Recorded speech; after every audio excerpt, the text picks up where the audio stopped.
Chapter 81. And the children of Israel journeyed from Ramses to Succoth, about 600,000 men on foot, besides the little ones and their wives.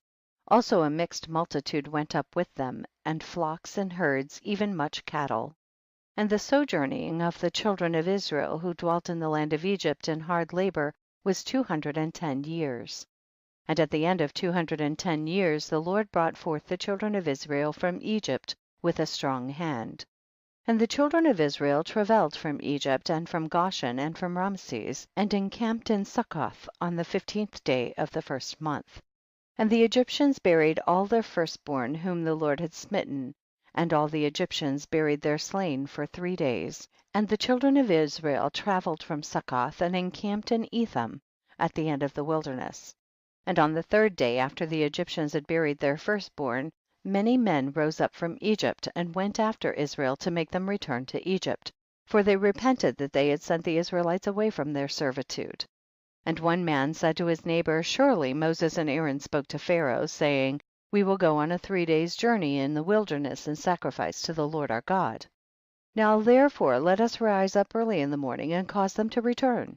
And it shall be that if they return with us to Egypt to their masters, then shall we know that there is faith in them. But if they will not return, then will we fight with them, and make them come back with great power and a strong hand. And all the nobles of Pharaoh rose up in the morning, and with them about 700,000 men, and they went forth from Egypt on that day, and came to the place where the children of Israel were. And all the Egyptians saw, and behold, Moses and Aaron and all the children of Israel were sitting before Pihahiroth, eating and drinking and celebrating the feast of the Lord. And all the Egyptians said to the children of Israel, surely you said, we will go on a journey for 3 days in the wilderness and sacrifice to our God, and return. Now therefore this day makes 5 days since you went. Why do you not return to your masters? And Moses and Aaron answered them, saying, because the Lord our God has testified in us, saying, you shall no more return to Egypt, but we will betake ourselves to a land flowing with milk and honey, as the Lord our God had sworn to our ancestors to give us. And when the nobles of Egypt saw that the children of Israel did not hearken to them to return to Egypt, they girded themselves to fight with Israel. And the Lord strengthened the hearts of the children of Israel over the Egyptians, that they gave them a severe beating, and the battle was sore upon the Egyptians. And all the Egyptians fled from before the children of Israel, for many of them perished by the hand of Israel. And the nobles of Pharaoh went to Egypt and told Pharaoh, saying, the children of Israel have fled, and will no more return to Egypt. And in this manner did Moses and Aaron speak to us. And Pharaoh heard this thing, and his heart and the hearts of all his subjects were turned against Israel, and they repented that they had sent Israel. And all the Egyptians advised Pharaoh to pursue the children of Israel to make them come back to their burdens. And they said each man to his brother, what is this which we have done, that we have sent Israel from our servitude? And the Lord strengthened the hearts of all the Egyptians to pursue the Israelites, for the Lord desired to overthrow the Egyptians in the Red Sea. And Pharaoh rose up and harnessed his chariot, and he ordered all the Egyptians to assemble. Not one man was left excepting the little ones and the women. And all the Egyptians went forth with Pharaoh to pursue the children of Israel, and the camp of Egypt was an exceedingly large and heavy camp, about 100,000 men. And the whole of this camp went and pursued the children of Israel to bring them back to Egypt, and they reached them encamping by the Red Sea. And the children of Israel lifted up their eyes and beheld all the Egyptians pursuing them, and the children of Israel were greatly terrified at them, and the children of Israel cried to the Lord. And on account of the Egyptians the children of Israel divided themselves into 4 divisions, and they were divided in their opinions, for they were afraid of the Egyptians, and Moses spoke to each of them.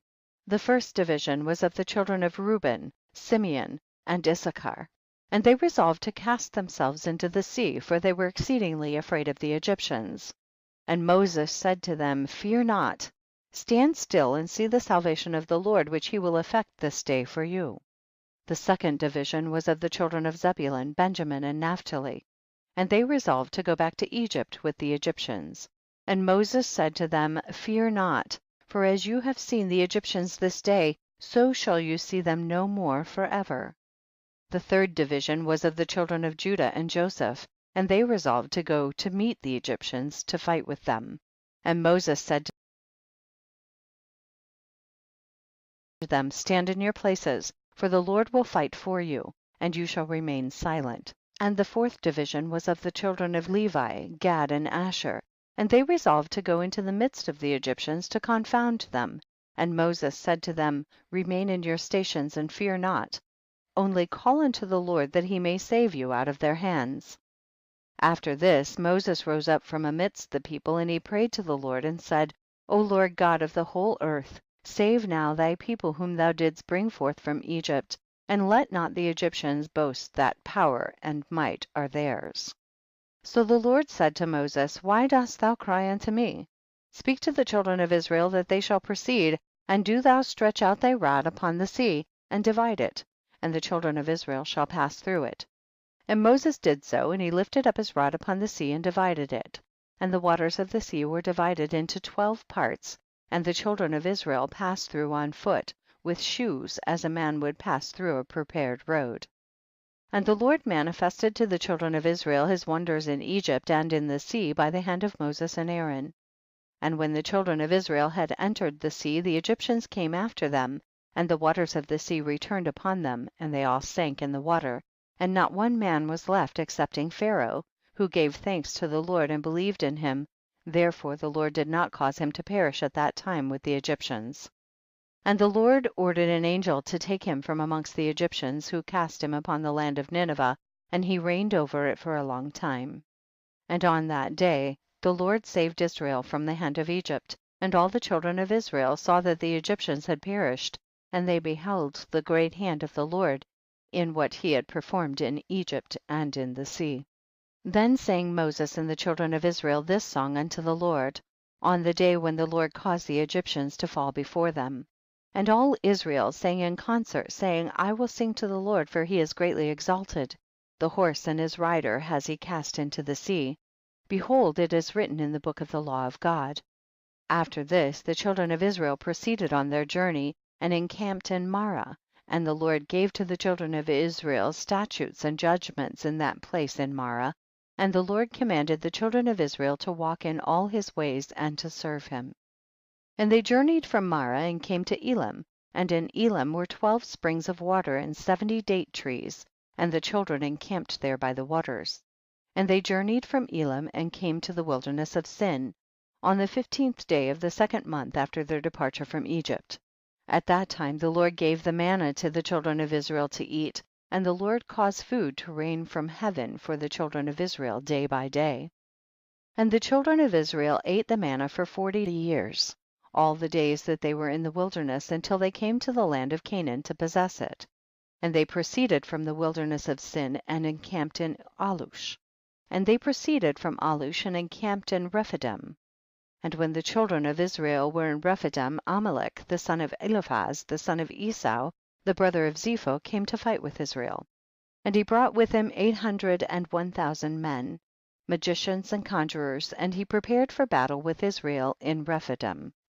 And they carried on a great and severe battle against Israel, and the Lord delivered Amalek and his people into the hands of Moses and the children of Israel, and into the hand of Joshua the son of Nun, the Ephrathite, the servant of Moses. And the children of Israel smote Amalek and his people at the edge of the sword, but the battle was very sore upon the children of Israel. And the Lord said to Moses, write this thing as a memorial for thee in a book, and place it in the hand of Joshua the son of Nun thy servant, and thou shalt command the children of Israel, saying, when thou shalt come to the land of Canaan, thou shalt utterly efface the remembrance of Amalek from under heaven. And Moses did so, and he took the book and wrote upon it these words, saying, remember what Amalek has done to thee in the road when thou wentest forth from Egypt, who met thee in the road and smote thy rear, even those that were feeble behind thee when thou wast faint and weary. Therefore it shall be, when the Lord thy God shall have given thee rest from all thine enemies round about in the land which the Lord thy God giveth thee for an inheritance, to possess it, that thou shalt blot out the remembrance of Amalek from under heaven, thou shalt not forget it. And the king who shall have pity on Amalek, or upon his memory, or upon his seed, behold, I will require it of him, and I will cut him off from amongst his people. And Moses wrote all these things in a book, and he enjoined the children of Israel respecting all these matters.